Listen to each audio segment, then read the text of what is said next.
अखंड भारत का निर्माण करने वाला वही पहला व्यक्ति था, चंद्रगुप्त मौर्य।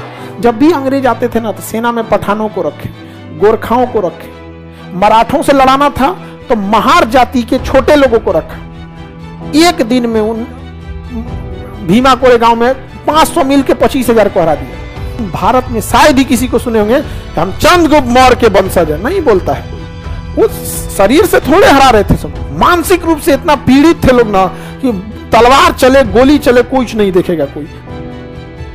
भारत को अखंड रूप से सम्मिलित करने की शक्ति अगर थी तो चंद्रगुप्त मौर्य और अशोक, चंद्रगुप्त मौर्य और अशोक। जिस दिन ये नहीं रहे ना उस दिन ये भारत के लोगों की कमी थी।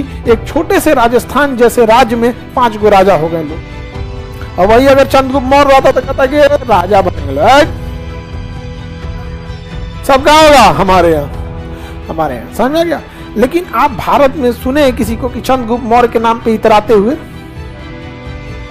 चंद्रगुप्त मौर्य नहीं।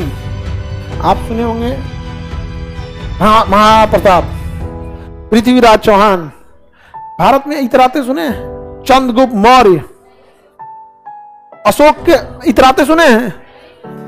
भारत में जाति किस तरह से हावी है।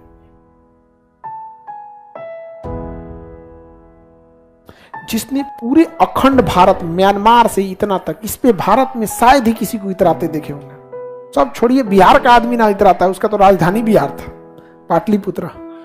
बड़ा इफेक्ट पड़ता है ये सब चीजों को। ये सब चीजें जब विदेशियों को पता चलती है ना तो इस सब का फायदा उठा लेते हैं।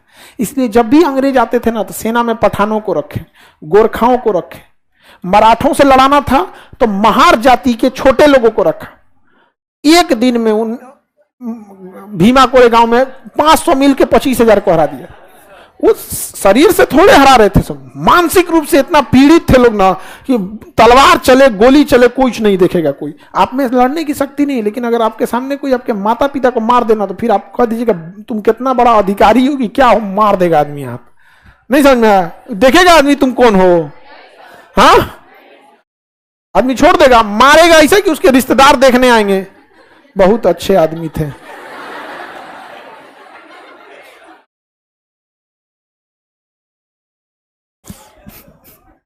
समझदार है आप लोग। आगे बढ़े तो बड़ा मायने रखता है ये सब चीज का, शिक्षा, यूनिटी, पैसा।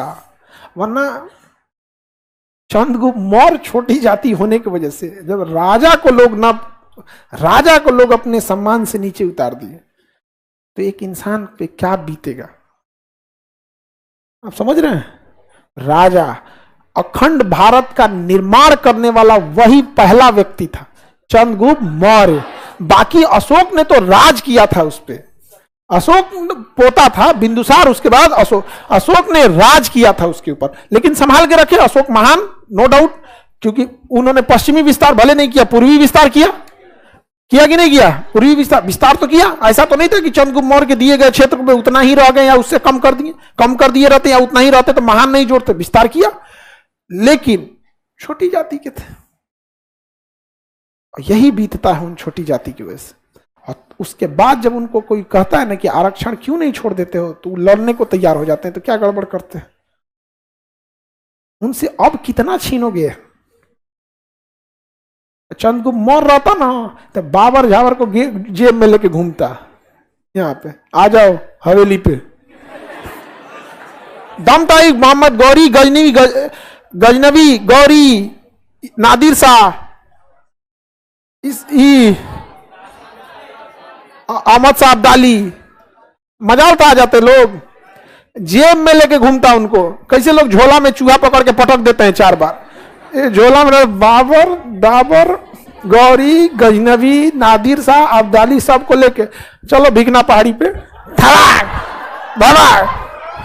और बाद देखता है हिल डुल कर रहा है, बच्चल निपटा देता है चंद्रगुप्त। लेकिन भारत में शायद ही किसी को सुने होंगे हम चंद्रगुप्त मौर्य के वंशज है, नहीं बोलता है कोई। हम लोग पृथ्वीराज चौहान के, महाराणा प्रताप के, वो लोग बहादुर थे, इसमें कोई शक नहीं है, बहादुर थे। लेकिन उनका नाम जहां है वो एकदम है, वो उतना होना चाहिए, उनमें हम कोई दो राय नहीं कर रहे हैं। बहुत बहादुर थे, उतनी छोटी सेना लेके लोग सरेंडर कर देते। लेकिन वो लड़े थे।